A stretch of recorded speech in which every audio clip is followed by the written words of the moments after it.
Welcome to the Compact Mysteries podcast from compactmysteries.com, the show where we try to unravel a different bite-sized mystery each week, from baffling disappearances and strange objects to unexplained events and mysterious places. This is episode 63, The Mystery of the Circleville Letters. In the mid-1970s, the small town of Circleville was not the sort of place where mysteries were supposed to happen. It was quiet, familiar, and predictable, a community where people knew one another's routines and reputations. That sense of safety began to unravel in 1976, when anonymous letters started arriving in mailboxes across town, letters that seemed to know far too much. At first, the messages were unsettling rather than explosive. They accused residents of secret affairs, financial misconduct, and moral failings.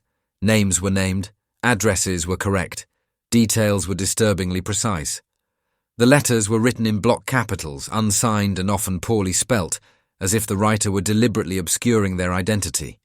What they lacked in polish, they made up for in menace.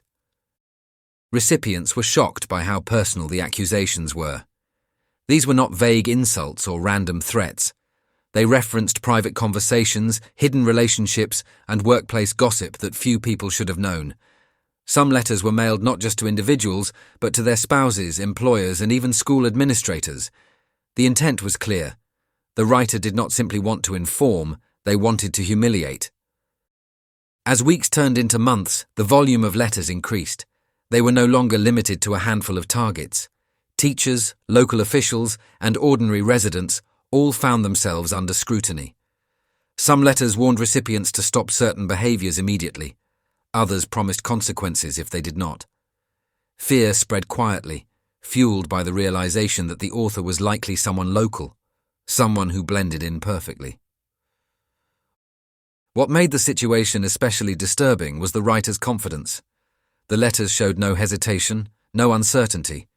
They read like declarations from someone who believed they were untouchable. Law enforcement was alerted, but the lack of physical evidence and the sheer number of possible suspects made progress difficult. Everyone was a potential writer. Everyone was also a potential victim. Circleville's reputation as a calm, close-knit town quickly dissolved. Neighbors eyed one another with suspicion. Friendships grew strained. Conversations became guarded. The letters did more than expose alleged secrets. They poisoned trust itself. From the very beginning, the Circleville Letters were not just about what was written on paper. They were about the damage caused when anonymity meets intimate knowledge, and how easily fear can take root when a community realizes that one of its own is watching, writing, and waiting. What transformed the Circleville Letters from an unpleasant nuisance into a genuine terror was not their tone, but their accuracy. The anonymous writer did not rely on vague insinuations. They made claims that struck with surgical precision, accusations so detailed that recipients were forced to confront an uncomfortable truth. Whoever was sending the letters knew their lives. Many of the letters focused on alleged affairs, particularly those involving respected members of the community. Names, meeting places, and routines were spelled out with unnerving confidence. In several cases, the information was specific enough to suggest direct observation rather than hearsay. This was not gossip passed along the grapevine. It felt watched. One of the earliest and most prominent targets was a local school bus driver whose personal life was laid bare in letters sent not only to her home, but to her husband and employer. The writer demanded that the alleged affair stop immediately, warning that exposure would follow if it did not. When the accusations were dismissed, the letters did not stop. They multiplied. That escalation was crucial. The writer adapted. When ignored, they grew more aggressive. When confronted, they became more theatrical. Some letters included crude drawings or threats. Others hinted at violence. The intent shifted from exposure to control. The message was clear. Compliance would bring silence. Resistance would bring punishment. What made the situation even more volatile was that some accusations appeared to contain kernels of truth, or at least plausibility. In a small town, rumors circulate easily, and the letters exploited that reality. Even unproven claims had consequences. Marriages were strained, jobs were jeopardized, Reputations suffered simply because the letters existed. Law enforcement struggled to keep pace. Handwriting analysis produced no precise match. The block capital lettering was an obvious attempt to disguise identity. Fingerprints were rarely recoverable. Each letter seemed carefully constructed to provoke fear without offering evidence that could be traced back to its source. As the accusations spread, the emotional temperature of Circleville rose sharply.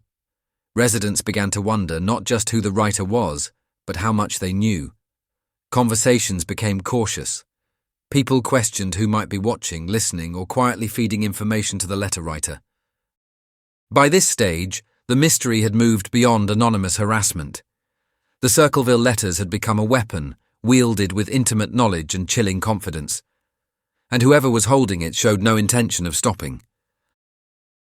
As the Circleville Letters intensified, the mystery narrowed its focus onto one central figure, a local school bus driver named Mary Gillespie. The anonymous writer seemed obsessed with her, sending repeated letters accusing her of having an affair with a school superintendent. The letters were relentless, delivered not only to her home, but also to her husband, her employer, and other officials in Circleville. Each one demanded the same thing: stop the relationship or face public exposure. Mary denied the affair, so did the man named in the letters, but denial made no difference. The writer escalated, and the pressure began to seep into Mary's personal life.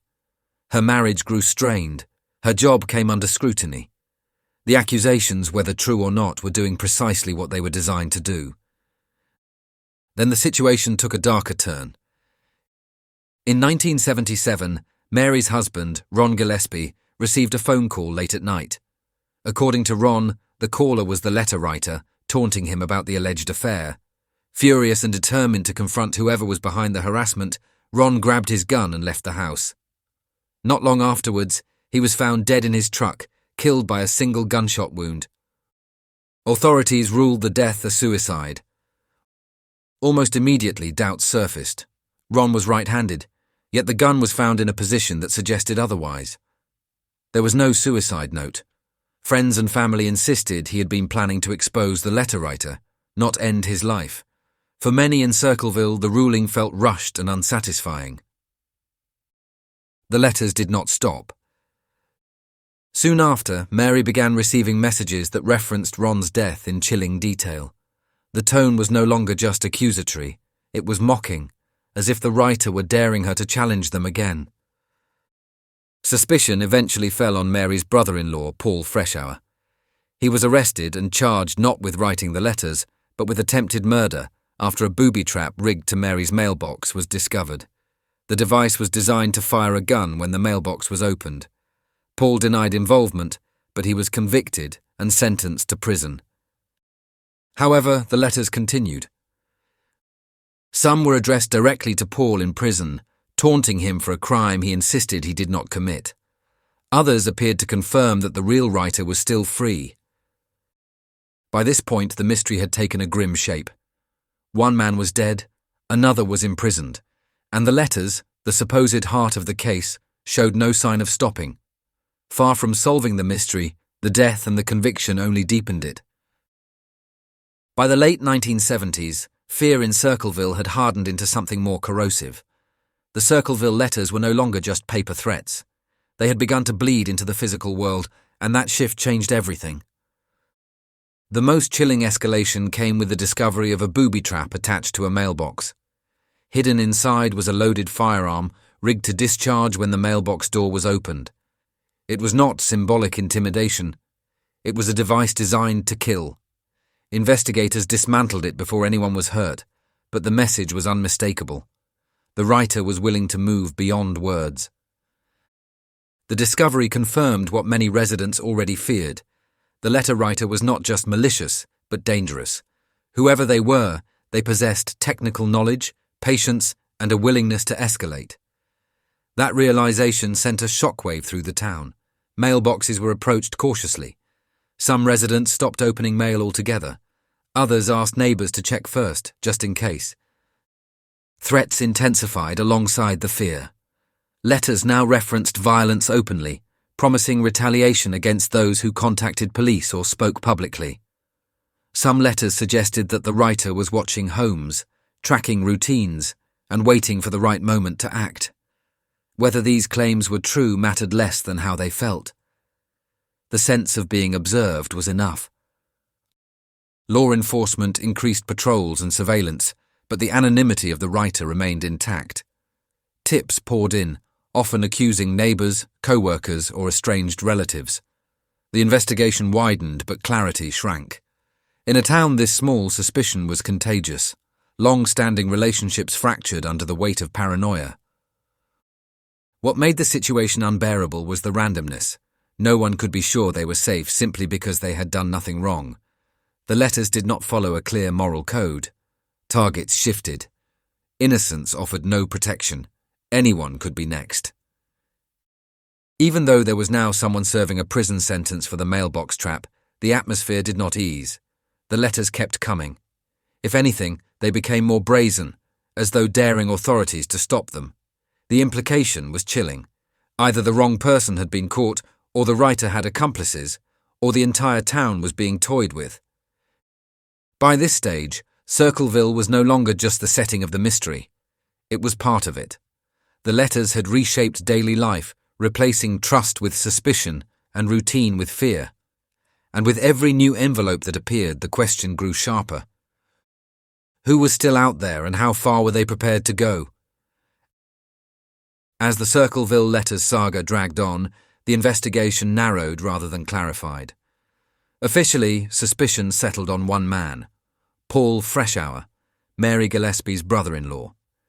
His conviction for the mailbox booby trap made him, in the eyes of the law, the most tangible villain in a case full of shadows. But for many in Circleville, the pieces never quite fit. Freshour maintained his innocence from the start. He denied constructing the trap and denied writing the letters.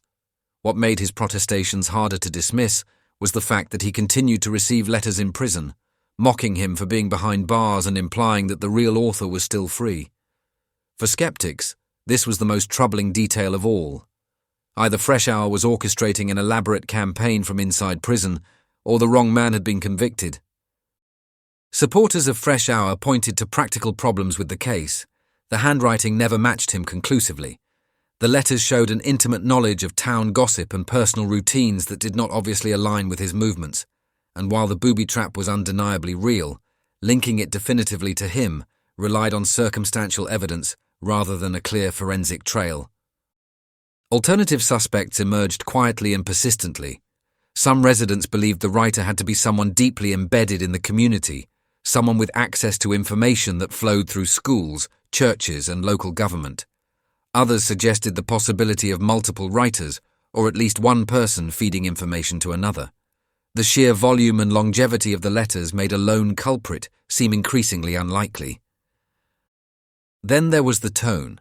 The letters were not impulsive. They were methodical, consistent, and cruelly patient. They suggested someone who enjoyed control more than chaos, someone invested in watching consequences unfold. That psychological profile widened the field rather than narrowing it. What haunted the case was not just the lack of a definitive answer, but the way every explanation left something unresolved. If Freshour was guilty, how did the letters continue? If he were innocent, how did a real would-be letter writer operate so brazenly for years without being caught? In the end, the identity of the author remained just out of reach. Names were whispered, accusations lingered, but proof never arrived. The Circleville Letters did not end with a revelation. They ended with uncertainty, which in many ways was far more disturbing. Decades after the last confirmed Circleville Letters were sent, the case remains unresolved in the ways that matter most.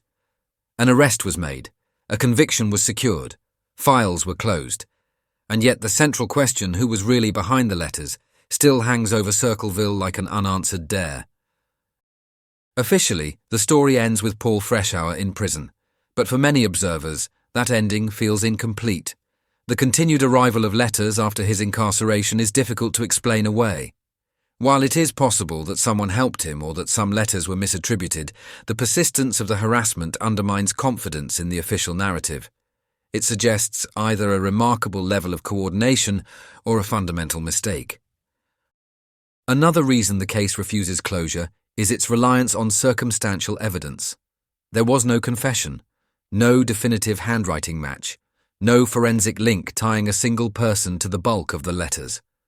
The conviction rested on a narrow slice of the overall mystery, the booby-trapped mailbox, rather than the years-long campaign of intimidation that defined the case.